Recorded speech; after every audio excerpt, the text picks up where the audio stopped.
حضرت بشر حافظ رحمۃ اللہ علیہ کے بارے میں بیان کیا جاتا ہے کہ آپ بہت بڑے شرابی تھے۔ آپ خود بھی شراب پیتے تھے اور دوسروں کو بھی پلاتے تھے۔ آپ کے 12 شراب خانے تھے جن میں ہر وقت جام گردش میں رہتے تھے۔ آپ ایک روز شراب کے نشے میں دھت جا رہے تھے کہ آپ کی نظر زمین پر گرے ہوئے کاغذ کے ٹکڑے پر پڑی۔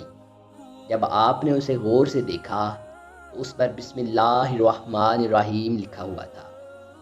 آپ نے دل میں سوچا کہ کاغذ کے اس ٹکڑے پر اس عظیم ہستی کا نام لکھا ہوا ہے جو میرا رازق بھی ہے اور خالق بھی، میرا مولا بھی ہے اور آقا بھی۔ اگر میں اسے زمین پر ہی پڑا رہنے دوں گا تو یہ ایک گناہ ہوگا۔ لہٰذا انہوں نے کاغذ کو اٹھا کر صاف کیا اور پھر چوم کر آنکھوں سے لگا لیا۔ پھر انہوں نے اپنی جیب سے ایک خوشبو نکالی اور کاغذ پر لگا کر اسے اونچی جگہ پر رکھ دیا۔ اللہ پاک کو یہ عمل پسند آیا۔ حضرت حسن بصری رحمۃ اللہ علیہ نے خواب میں دیکھا کہ کوئی کہنے والا ان سے کہہ رہا تھا کہ اٹھو اور فلاں جگہ پر جاؤ اور وہاں پر بشر حافظ سے ملو اور ان سے کہو کہ اللہ پاک فرماتے ہیں کہ تو نے میرے نام سے گندگی ہٹا کر اس پر خوشبو لگائی ہے، لہٰذا ہم نے تم سے تمہارے گناہوں کو، گندگی کو مٹا کر تمہیں پاک صاف کر دیا ہے۔ اس وقت بشر حافظ نشے کی حالت میں تھے۔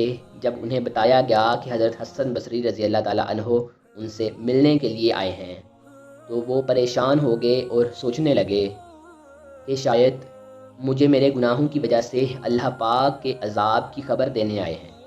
پھر آخر ہمت کر کے حضرت حسن بصری رضی اللہ تعالیٰ عنہ کے سامنے آ ہی گئے۔ حضرت حسن بصری رضی اللہ تعالیٰ عنہ نے انہیں دیکھا تو آگے بڑھ کر ان کا پیشانی سے بوسہ لیا اور فرمانے لگے، ہمارا رب بڑا کریم ہے، بڑا غنی، بڑا باخبر اور اپنے بندوں پر رحم کرنے والا ہے، ان کے گناہوں پر پردہ ڈالنے اور انہیں بخشنے والا ہے۔ وہ رب تجھے فرماتا ہے کہ جس طرح تو نے میرے نام سے مٹی جاڑ کر اسے صاف کیا تھا، بالکل اسی طرح ہم نے تیرے نام سے گناہوں کو جاڑ کر تجھے صاف کر دیا ہے۔ تو نے ہمارے نام کی تعظیم کی، لہٰذا ہم نے تمہیں عظیم بنا دیا ہے۔ جب بشر حافظ نے یہ بات سنی تو ان کی آنکھوں سے آنسو نکل پڑے اور وہ اپنے نفس کو ملامت کرنے لگے اور پھر اسی لمحے سچے دل سے توبہ کی۔